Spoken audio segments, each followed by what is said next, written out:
Vikatan digital awards 2026 ம் September 5ஆம் தேதி கலைவாணர் அரங்கத்தில் வந்து நடக்க போகுது. ஆமா மொத்தம் 24 கேட்டகரி இருக்கு. மொத்தம் 200 பிளஸ் டிஜிட்டல் ஸ்டார்ஸ் இருக்காங்க. உங்களுடைய ஃபேவரட்டான ஸ்டார் யாருங்கிறத நீங்க வந்து தேர்ந்தெடுக்கலாம். எடுக்கலாம். நம்ம எதுவும் இருக்கோமா? ரொம்ப இல்ல. சரி, ஓகே. அதுல வந்து என்னன்னா, அந்த பரிந்துரை நீங்க வந்து அதுல நாங்க குடுத்திருக்கிற நாமினீஸ்ல உங்களோட சாய்ஸ் யாரா இருக்கும் இந்த கேட்டகரிக்கு வின்னர் அப்படிங்கிறத நீங்க வந்து அந்த லிங்க்ல வந்து பதிவிடலாம். அதுக்கப்புறம் ஒரு ஸ்லோகனும் இந்த விருதை பத்தி நீங்க அதுல பதிவிடணும்.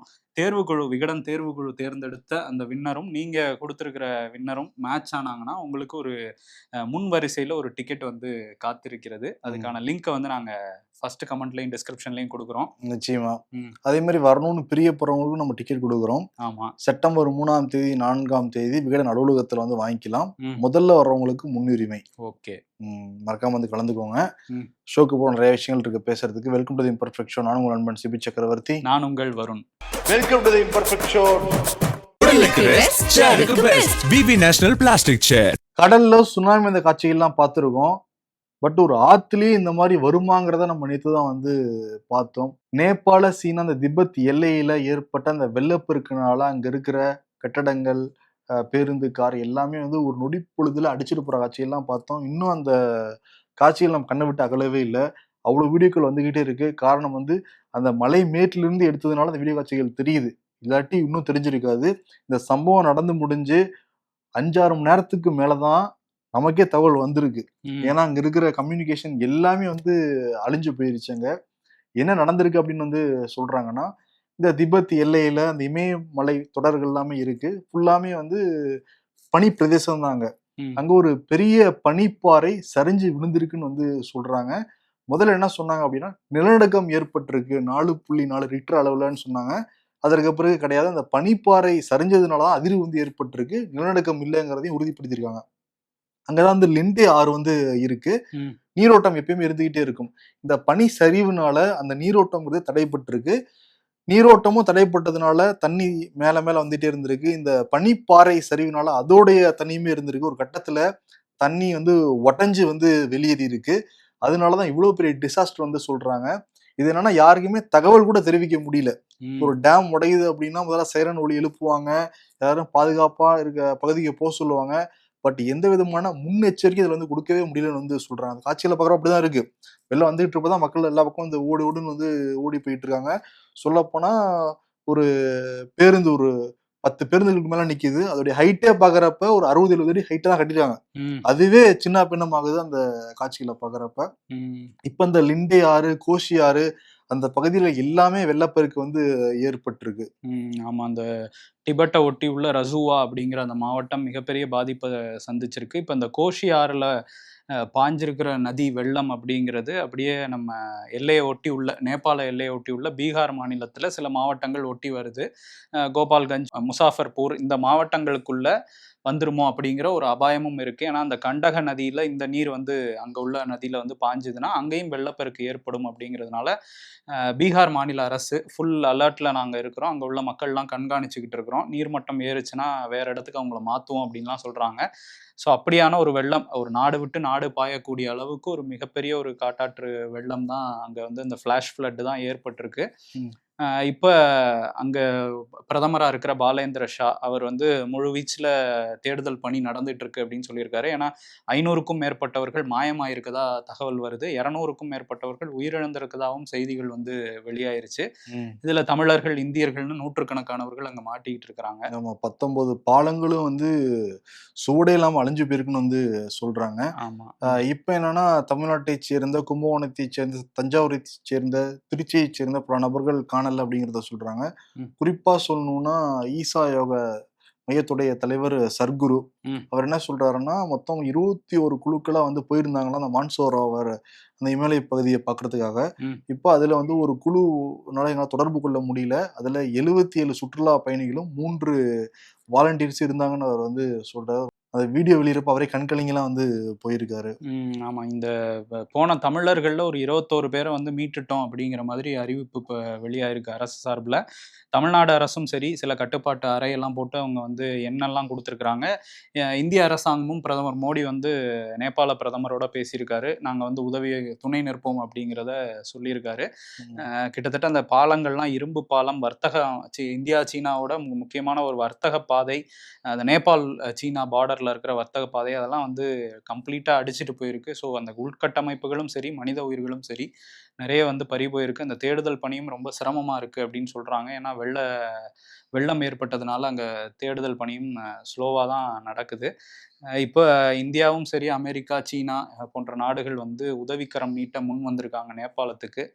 அந்த கரத்த பற்றிக்கிட்டு சீக்கிரமே நேபாள் வந்து மீண்டு வரணும் இந்த பேரழிவுல இருந்து. நிச்சயமா இது வந்து முழுக்க முழுக்க காலநிலை மாற்றத்தால ஏற்படுற விளைவுதான் சொல்றாங்க. இங்க மட்டும் இல்ல, அண்டார்டிகாலையும் பனி உருகிட்டு இருக்குன்னு சொல்றாங்க. ஏற்கனவே நம்ம எல்னினோன்னு வந்து பேசிக்கிட்டு இருக்கோம். ம்.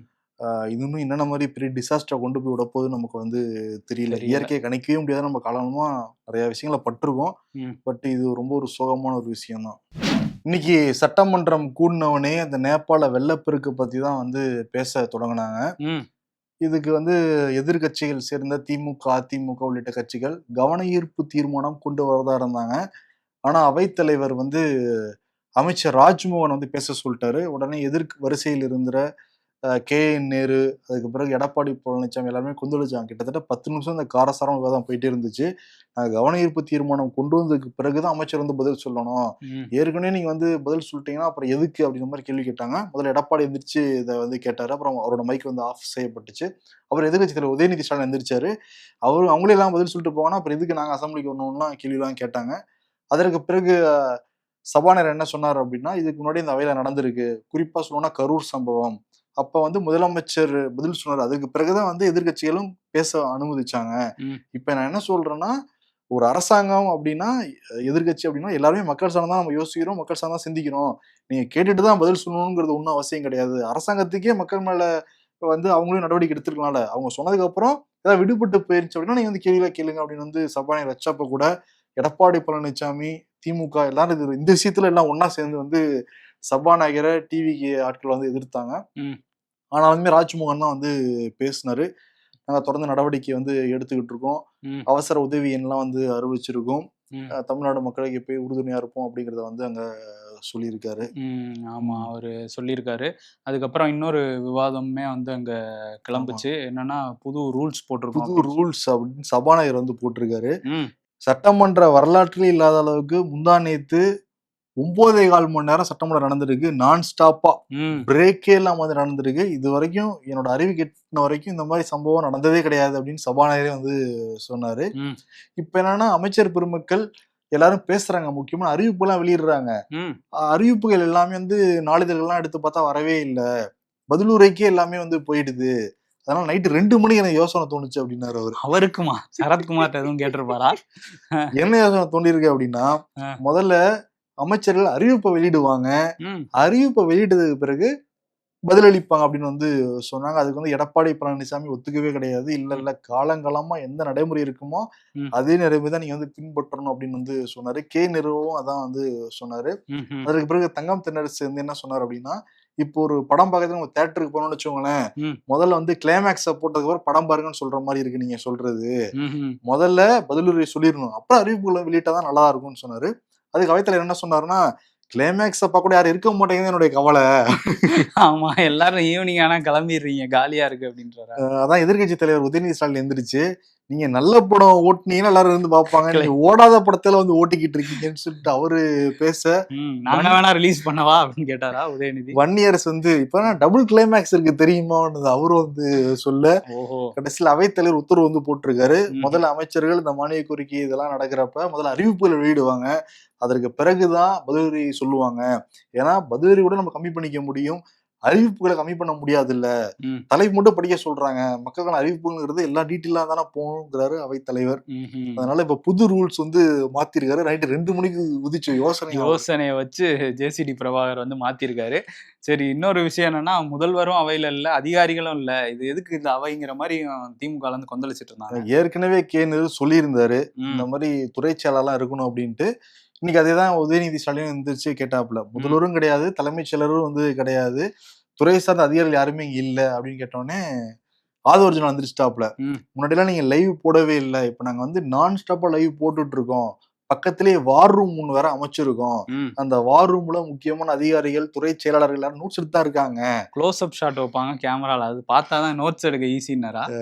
அதனால நீங்க கவலைப்பட வேணாம்னு சொன்னோன்னே கேனர் எந்திரிச்சு இல்ல அப்படிலாம் நீங்க பண்ணக்கூடாது, லைவ் போட்டிருந்தா கூட இங்க இருக்கணும், அப்ப இருக்கிறப்பதான் அதை கேள்வி கேட்டா உடனுக்குடனே பதில் தர முடியும் துறை செயலாளர்கள், அதை எடுத்து அமைச்சர்கள் வந்து பேசலாம் அப்படின்னாரு. கடைசியில் அவைத்தலைவர் என்ன பண்ணாரு அப்படின்னா துரைமுருகன் இதே மாதிரி கேள்வி வந்து கேட்டிருக்காரு அவையில. ஓகே, கேள்வி கேட்டு அப்ப இருக்கிற சபாநாயகர் உத்தரவு வந்து போட்டிருக்காரு, அவைக்கு வரணும் துறை செயலாளர்கள் அதிகாரிகள், அதேதான் நானும் சொல்றேன் அப்படின்ட்டாரு அவரு. ஓகே, அப்ப துறை செயலாளர்கள் வரணும் அப்படிங்கறது சபாநாயகர் சொல்லியிருக்காரு. ஆமா, ஏற்கனவே 2-3 சட்டமன்ற உறுப்பினர்கள் சொன்னாங்க, தலவாய் சுந்தரம் கூட ஏற்கனவே சொல்லியிருந்தாரு, யாருமே இங்க பாருங்க அதிகாரிகள் மாடத்துல யாருமே இல்ல, காலியா இருக்கு அப்படின்னு சொன்னாரு. நம்ம கமெண்ட் சொல்ல கூட என்ன சொல்லியிருந்தோம் அப்படின்னா, அமைச்சர்கள் சட்டமன்ற உறுப்பினர்கள் நோட்ஸ் எடுக்கிறாங்களோ இல்லையோ, துறை சார்ந்த அதிகாரிகள் நோட்ஸ் எடுப்பாங்க நம்ம சொல்லியிருந்தோம், பார்த்தாங்க யாருமே இல்ல போல தெரியுது, அந்த சைடே ஃபோக்கஸ் வைக்க முடியறாங்கல்ல. அந்த சைடு வந்து காலியா தான் இருக்குது. ஆனா வந்து அவங்க வார் ரூம்ல உட்காந்து நோட்ஸ் எடுக்கிறாங்கன்னு அமைச்சர் வந்து ஒரு விஷயம் சொன்னாலும் சபாநாயகரே அதிகாரிகள் வரணுங்கிற மாதிரி தான் அவர் வந்து சொல்லியிருக்காரு. சரி பார்ப்போம் அடுத்தடுத்து வராங்களா என்னன்ட்டு. இன்னொரு பக்கம் வந்து ஆதி திராவிடர் நலத்துறை அது சார்பா நிறைய அறிவிப்புகளை வந்து வெளியிட்டாரு சமூக நீதித்துறை அமைச்சர் வன்னியரசு. இன்னைக்கு வந்து திருமாவளவனும் வந்திருந்தாரு சட்டமன்றத்துக்கு. ஆமா, அதுல என்ன அறிவிப்பு வந்து ரொம்ப ஹைலைட்டா ஒரு அறிவிப்பு வெளியிட்டிருக்காரு. கான்கிரீட் வீடுகள் 2500 வீடுகள் தூய்மை பணியாளர்களுக்கு வழங்கப்படும் அப்படின்னு அறிவிச்சிருக்கிறாரு. ஆதி திராவிடர் மாணவர்கள் அவங்கள ஒட்டியும் நிறைய அறிவிப்புகள் வந்து அந்த துறையில இருந்து வெளியாயிருக்கு. இந்த சமயத்துலதான் வந்து அக்ரி கிருஷ்ணமூர்த்தி அதிமுகவுடைய குரடா ஒரு லெட்டர் பேட்ல நோட்ஸ் எடுத்து படிச்சுக்கிட்டு இருந்தாரு. அந்த லெட்டர் பேட்ல என்ன இருக்கு அப்படின்னா, ஒரு பக்கம் ஜெயலலிதா, இன்னொரு பக்கம் வந்து ஓபிஎஸ் இருக்காரு. பழசு வீட்டுல பழசுல எழுதிட்டு வந்துட்டாங்க அப்படின்ட்டு. ஆமா, உடனே அவை முன்னவர் செங்கோட்டையில எழுந்திருச்சு இடம் மாறிட்டாரு, பட் உங்க படம் மாறவே இல்லை அப்படின்னாரு அவரு. உடனே வந்து அக்ரி கிருஷ்ணமூர்த்தி அதை நான் அடிச்சிருக்கேன்னு சொன்னாரு, அதுக்குள்ள மைக் ஆஃப் பண்ணிட்டாங்கன்னு வச்சுக்கோங்க. ஓபிஎஸ் போட்டோ அதை அடிச்சிருக்காராமா, வரும்போதே நீங்க பார்த்து எடுத்துட்டு வரணும், லைவ் வேற போடுறாங்க, கரெக்டா ஓபிஎஸ் போட்டோ இப்படியே அடிச்சுக்கிட்டு பார்த்து படிச்சீங்கன்னா. அது என்னன்னா அந்த பேப்பர் வேற கீழே மடிஞ்சு தொங்குது. ஆப்போசிட் இருக்கிற செங்கோட்டையன், பக்கத்தில் இருக்கிற சுகாதாரத்துறை அமைச்சர் அருண்ராஜ் எல்லாருக்கும் தெளிவா தெரியுது ஓபிஎஸ் போட்டோ, நமக்கே தெரியுது ஓபிஎஸ் போட்டோ. அந்த அளவுக்கு பண்ணிருக்காங்க. நல்ல வேலை திமுகவோட இது லெட்டர் பேட்ல எதுவும் எழுதிட்டு வராம விட்டாரு. அப்புறம் இதுக்கு என்ன தெரியுமா, அதுல பக்கத்துல தான் ஒரு சீட்டு தள்ளி உட்காந்துருக்காரு எடப்பாடி பழனிசாமி, அவரே சிரிக்கிறாரு, ஓ நம்மளால ஓபிஎஸ் போட்டோலாம் எடுத்துட்டு வந்திருக்காரா, நம்மளாம் ஒண்ணுக்குள்ள ஒண்ணுதாங்கிறத அவைக்கு இண்டாட்டா காட்டுறாரு போல இருக்கு அக்ரி கிருஷ்ணமூர்த்தி. கூட்டணி அறிவிக்கிறாரு போல அவையில அப்படிங்கிற மாதிரி அவங்க வந்து நினைச்சிருப்பாங்க. பட் ஒரே கூத்தாதான் போய்கிட்டு இருக்காங்க. எடப்பாடிக்கு ஒரே சந்தோஷம் இது இல்ல, அவருதான் ஜாலியா என்ஜாய் பண்றாரு. அப்புறம் திருப்பி அக்ரி கிருஷ்ணமூர்த்தி எந்திரிச்சு பதில் சொல்ல தொடங்கினாப்ல, லைட் வெயினா நீங்க எடுத்துக்கோங்க, அதுல நகைச்சுவா எடுத்துக்கோங்க, இதுக்கெல்லாம் நீங்க பதில் சொல்லணும் அவசியம் உட்காருங்க, உட்காரணும்னு சொல்றேன்னா இல்லையா டென்ஷன் ஆயிட்டாப்ல அவைத்தலைவர். ஓகே, அவைத்தலைவர் டென்ஷன் ஆனாரு. இன்னொன்னு வந்து அமைச்சர் கீர்த்தனா பேசுனதை பார்த்து பலரும் டென்ஷன் ஆயிருக்காங்க. சோசியல் மீடியால பறக்க விட்டுட்டு இருக்காங்களே, எதுல நான் எடுத்துட்டு வந்தேன்னா அதுல எடுத்துட்டு வந்தேங்கிற மாதிரி ஏதோ சாட் ஜிபிடில எதுவும் போட்டாங்களா என்னன்னு தெரியல. அவங்க என்ன சொல்றாங்கன்னா, சின்ன பிள்ளை அவங்க மூதாட்டி மதுரையை சேர்ந்தவங்க, வாஜ்பாய் வந்து காலை தொட்டு கும்பிட்டாருங்கிறதெல்லாம் கடந்த கால வரலாறுல நம்ம பார்த்திருக்கோம். அவங்க மகளிர் சுய உதவி குழு மூலமா சமூக செயற்பாட்டாளரா மக்களுக்கு எல்லாம் தெரிஞ்சதுனாலதான் வாஜ்பாய் காலில் விழுந்தாருங்கிறது வரலாறு. பட் அவங்க என்ன சொல்றாங்கன்னா, அந்த ஹைட்ராலிக் சிஸ்டம்ல அந்த ஆயில் லீக் ஆகாம இருக்கிற ஓரிங்கா ஏதோ ஒன்று சொல்லி அதை கண்டுபிடிச்சவங்க தான் சின்ன பிள்ளை, அதனாலதான் வாஜ்பாயே வந்து காலில் விழுந்துட்டாங்க, தொழில்துறை பாருங்க எப்படி எப்படி இருக்கு நம்ம பெண்கள்ங்கிற மாதிரி ஏதோ பேசிக்கிட்டு இருந்தாங்க. பட் அது வந்து வெளியில பெரிய விவாதமா மாறி எல்லாம் சோசியல் மீடியால அவங்கள வச்சு செஞ்சுட்டு இருக்காங்க. இன்னைக்கு கூட விளக்கம் கொடுத்துருக்காங்கன்னு வச்சுக்கோங்க. ஆனா சின்ன பிள்ளையை கண்டுபிடித்த புதிய சின்ன பிள்ளைன்னு தான் இவங்களை வந்து சொல்லணும். ஒரு சட்டமன்றத்துக்கு ஒரு மாண்பு வந்து இருக்கு, அவங்கள பத்தி எல்லாருக்குமே தெரியும், மதுரையை சேர்ந்த மக்களுக்கு எல்லாருக்குமே வந்து தெரியும் அந்த சின்ன பிள்ளைங்கிறது. இன்னொன்னு தான் என்ன சொல்லியிருந்தாங்க அப்படின்னா, அவங்க வீட்டுக்கே போனார் வாஜ்பாய் அப்படின்னா கூட சொல்லியிருந்தாங்க. எங்க வீட்டுல எங்க போனாரு, அந்த அம்மா விழுந்ததை பார்த்து வாஜ்பாய் பதறி போய் நானும் விழுகிறேன்னு தான் விழுந்தாரு. அந்த காட்சிகள் எல்லாருக்குமே தெரியும். அப்ப யாரும் இந்த சின்ன பிள்ளைங்க எல்லாருமே வந்து பார்த்தாங்க.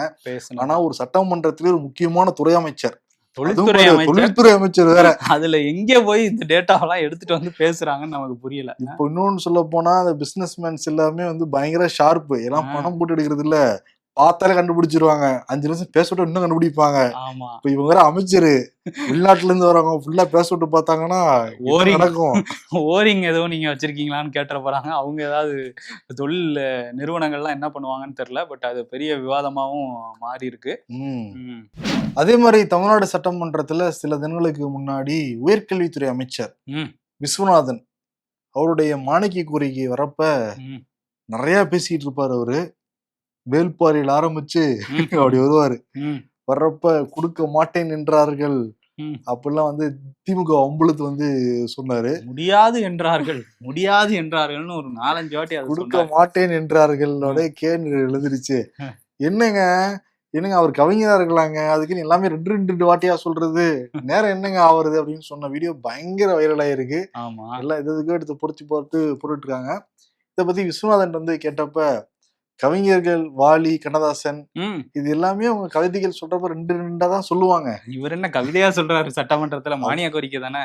அவரும் சொல்றாரு நான் கவிஞர் கிடையாது, ஆ. பட் கவிதை சொல்றப்ப மரபு வந்து அதுதான். ம். ஆனா அவர் கவிஞர் இல்லைங்கிறாரு, மரபு சொல்றப்ப அதுதாங்கிறாரு, மனசை குழம்பிட்டாரு அவரு. ஆமா. பட் அவங்க சொன்னதை நாங்க ஒன்றும் பெருசா எடுத்துக்கல அப்படிங்கிறாரு அவர். பெருசா எடுத்துக்கலன்ட்டு அதுக்கு ஒரு விளக்கம் கொடுத்திருக்காரு.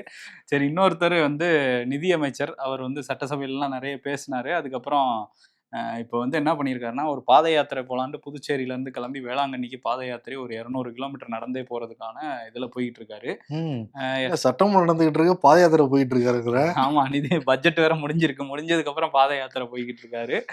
அதுல வந்து அவர் போய் ஒரு டீ கடையில டீ எல்லாம் குடிக்கிறாரு. அவருக்கு முருகர் படம்லாம் கொடுத்தாங்க, வாங்கிட்டாங்க. இந்த மாதிரி இடையில அவரோட செல்ஃபி எடுத்துக்கிறாங்க. அப்படி போயிட்டு இருக்கிறாரு. அந்த வீடியோஸை அவரோட ஆதரவாளர்கள் ட்ரெண்ட் பண்ணிட்டு இருக்காங்க. நடுவுல சகோதரர் கூட சண்டை போட்டு நீதிமன்ற வாசல்கள்லாம் போய்கிட்டு இருந்தா அது என்னாச்சு? அதுக்குதான் ஒரு மன்னிப்பு கேட்கிற மாதிரி நடந்து போயிட்டு இருக்கிறாரு போல. சகோதரர்கிட்ட மன்னிப்புக்கிட்டு இருந்தா கூட வழக்கு முடியும்.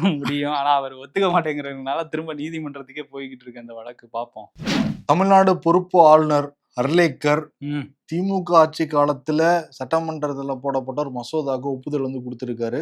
இந்த தமிழ் வழியில படிச்சுட்டு வரவங்களுக்கு அரசாங்க வேலையில முன்னுரிமை கொடுக்கறதுக்காக 20% இடஒதுக்கீடு வந்து கொண்டு வந்திருந்தாங்க. ம், இப்ப என்னன்னா வந்து அது ஒரு முறை மட்டும் தான் பயன்படுத்த முடியும் ம். அந்த சலுகையை அப்படின்னு சொல்லிட்டு ஒரு மசோதா வந்து கொண்டு வந்திருந்தாங்க. ஓகே. அதுக்கு வந்து ஒப்புதல் கொடுத்திருக்காரு அர்லேக்கர். ம்ஹும். ஏன்னா அரசாங்க வேலை வாங்கிடுறாங்க தமிழ் படிச்சோன்ட்டு, திருப்பி வேற வேலைக்கும் அதை வந்து பயன்படுத்துறாங்க அந்த சலுகையை. ம்ஹும். அப்படி கூடாது, ஏன்னா இன்னொருத்தருக்கும் அந்த வாய்ப்பு போகணுங்கிறதுக்காக அதை வந்து நிறைவேற்றினாங்க தமிழ்நாடு சட்டமன்றத்துல. அதுக்கு ஒப்புதல்.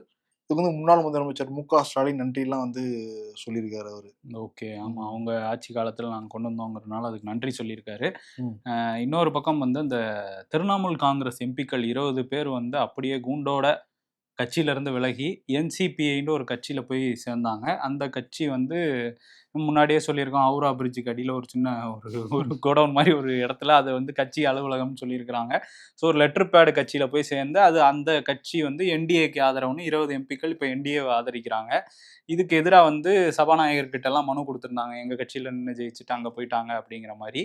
ஆனால் சபாநாயகர் அதில் எந்த நடவடிக்கையும் எடுக்காதனால உச்சநீதிமன்றத்துக்கு திரிணாமுல் காங்கிரஸ் சார்பில் அபிஷேக் பானர்ஜி வந்து மனு போட்டிருந்தாரு. இப்போ உச்சநீதிமன்றம் நோட்டீஸ் அனுப்பிச்சிருக்கிறாங்க. 20 பேரும் இதில் பதில் சொல்லணும், என்ன அப்படின்னு உங்கள் தரப்பு விளக்கத்தை கொடுங்க அப்படின்னு சொல்லியிருக்காங்க. ஸோ அந்த வழக்கு என்ன நடக்குது அப்படிங்கிறத பார்க்கணும். கொடுத்துட்டோம்னா நடவடிக்கை எடுத்துருவாங்களா? ஆமாம், அதான் நீதிமன்றம் என்ன நடவடிக்கை இருக்குன்னு பார்க்கணும். சபாநாயகர் எந்த நடவடிக்கையும் எடுக்க மாட்டாருங்கிறது நமக்கு முன்னாடியே தெரிஞ்சது தான். ஏன்னா என்டிஏக்கு ஆதரவாக இருக்கனால எடுக்க மாட்டாருன்னு எதிர்க்கட்சிகள் வந்து சொல்கிறாங்க. இன்னொரு பக்கம் உத்தரப்பிரதேசத்தில் ஒரு கொலை நடந்திருக்கு. ஹரியானாவை சேர்ந்த யூடியூபர், இவர் ஒரு பாடகர், அங்கித் பாலியன் அப்படிங்கிறவர். 32 வயசாகுது இவர் நிறைய யூடியூப் வீடியோஸ் அங்கே ஹரியானா யூபிலலாம் பெரிய வைரல் ஹிட் ஆகுது அப்படின்னு சொல்கிறாங்க இவரோட பாடல்கள். இவர் வந்து ஜிம்முக்கு போயிட்டு வெளியே வந்திருக்காரு. ஒரு 4-5 பேர் சேர்ந்து அவரை கார்லேயே வச்சு ஒரு 18 ரவுண்டு சுட்டிருக்காங்க. சுட்டு அவரை கொலை பண்ணியிருக்கிறாங்க. ஸோ இந்த கொலை உத்தரப்பிரதேசில் சட்டம் ஒழுங்கு தொடர்பான கேள்வியும் எழுப்பியிருக்கு. அவரோட ரசிகர்கள் அந்த கொலைக்கு ஒரு சில மணி நேரம் முன்னாடி தான் ஒரு பாடலும், அந்த கொலை தொடர்பாகவே ஒரு பாடல் வந்து அவர் ஹரியானா மொழியில் போட்டிருக்கதா சொல்கிறாங்க. அந்த வீடியோவை பகிர்ந்து அவருக்கு அஞ்சலிலாம் செலுத்திட்டு இருக்காங்க.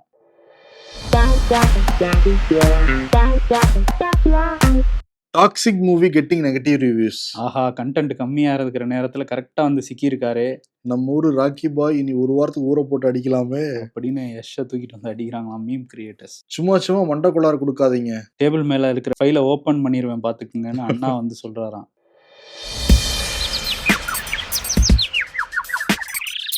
என்னைக்கு விளாக் பேர்ல அடுத்தவன் போடுற வீடியோவெல்லாம் பாக்குறத நிப்பாட்டுறியோ அன்னைக்கு தான் நீ உருப்பிடுவேன்னு போட்டிருக்காங்க. எப்ப பார்த்தாலும் தின்னா எப்படிதான் ஆகுறது தின்னா அப்படின்னு வந்து இங்கிலீஷ்ல போட்டிருக்காங்க.